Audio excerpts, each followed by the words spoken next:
Welcome to Content, where the intent is to provide insightful discussions around spirituality, purpose, and self-improvement. These messages are for everyone out there that can relate and to help provide understanding to our purpose. Now, let me start this video by talking about our individual needs.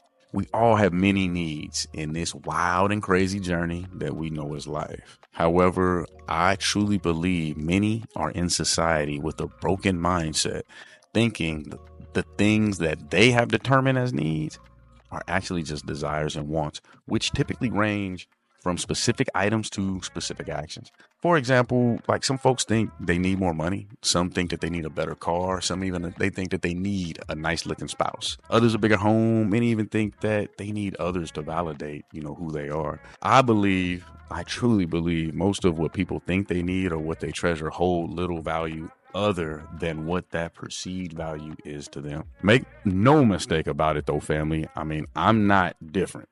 I appreciate the luxuries of life as well. However, just let me address the need that we all know about, we all desire, we all require, we all can give and receive. We can all give and receive this based on how we choose our actions and mindset to be. It isn't an item. It isn't anything you can touch, but you for damn sure can feel it. And you know when it's being presented to you, and you know when you're presenting it to someone else. What we all need is respect. Absolutely, unequivocally, we all need respect. What is respect? The true definition of respect, a feeling of deep admiration for someone or something elicited by their abilities, qualities, or achievements. In previous messages, I've talked about maintaining balance of yourself within the spirit, the mind, and the body. Now, let me talk about the key way to maintain balance with other people, which is through the action of respect. For those who have ever had to deal with someone disrespecting you, whether it was blatantly to your face or whether it was behind your back, it tends to lead to that chaotic human mentality, which is the on-site mentality. And if you're unaware what the hell that is, the definition from urbandictionary.com is right here. Take a look. Anyway, let me get back to being serious. Some people may confuse being liked or praised as being respected, but I assure you they are not the same. Respect is understood through any culture or language, as it is the main positive way to treat another person. I personally have never met someone who enjoys or has ever enjoyed being disrespected. Some may have allowed it, or have allowed disrespect to happen for whatever reason. However, I've never known any single person that has appreciated it. As a matter of fact, most of the times are etched into a person's memory to prevent that experience from ever happening again. Disrespect is one of the things that stands out the most to a person that they do not want to have happen to them again. Think about how deep that really is. Respect absolutely fuels our willpower and motivates us to move forward. Look, we all need air to breathe.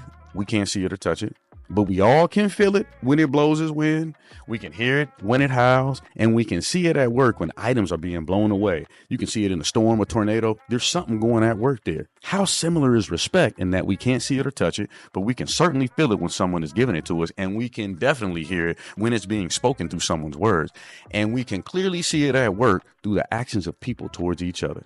Side note to the fellas, others having respect towards us is an absolute must for us to have any level of fulfillment in life. It is what allows our mentality to have clarity and confidence so we can effectively utilize our leadership and visionary skills, knowing that others will support our thoughts and plans since they are respected. Let me touch on a few areas that we all need for others to look at us with respect. Number one, have a life plan. The main question that is asked, especially to a man when someone is trying to determine if this person is worthy of any significant amount of their time is, what do you do for a living? This question will affect each person differently depending on how confident they are with the answer. Why is this question so important? It is important because most people, especially men, are valued in a couple key ways. One, being their provisionary resources, and two, how those resources will get them to achieve their vision for life. Nothing speaks to accomplishing goals more than the work a person does daily to achieve them. Life cannot be completed all at once. It is meant to be lived out daily and fulfilled through those daily experiences. If you're ever confused or unsure on what your life plan should look like, then you may also be confused or unsure of what your overall purpose is. Until you are aware, I encourage you to do the basic things to start your journey for a clearer mind. Pray, read, and exercise. Number 2, be self-disciplined. In order to complete a long-term goal, you must be able to complete multiple short-term goals. The only way to complete short-term goals is to consistently do the work to hit them. Consistency is the key to long-term success, and the only way to achieve consistency is through self-discipline. Self-discipline now can be explained and shown, but I don't believe it can be easily taught. I believe a person can be shown proper life structure, to maintain a level of discipline. However, self-discipline is just that. It's a person holding themselves accountable, setting aside or overcoming any obstacles and challenges to do what is necessary to accomplish their mission. There are so many things that can happen that are out of your control that can knock you off your course. And as adults, nobody is searching for you to help you get back on track. Being self-disciplined means before the start of your journey that obstacles are coming. It means you prepared yourself to see them in advance so you can remove them as they come. Number 3, you must be in control of your emotions. This area is extremely tough for some folks out there, and especially nowadays, because I believe society is pretty sensitive in nature. But the last area in which you must be highly aware of is your emotions. We all have them, and all feelings are affected differently by different situations. Whether positive or negative emotions are generated from a situation, it is imperative to always be logically in control of your actions. Emotions stemming from the highest of highs or lowest of lows can lead to decisions or actions based off of these feelings, which will lead to unwanted results or circumstances. Lack of emotional control is the quickest way to find yourself always numerous steps behind in life.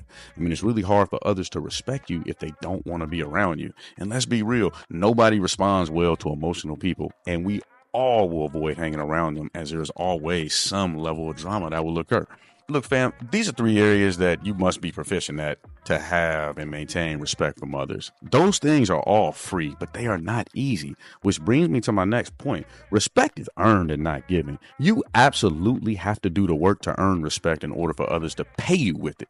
So here's some ideas. Number 1, have a life plan for yourself. It's too many people out here that don't understand what they want to do. How is another individual supposed to come up to you and understand who you are and what you're about when you don't stand for anything? You need to have an end goal. It must be written down. You need to have a timeline and have an initial plan that you should focus on, maybe what life looks like in like 10 to 15 years.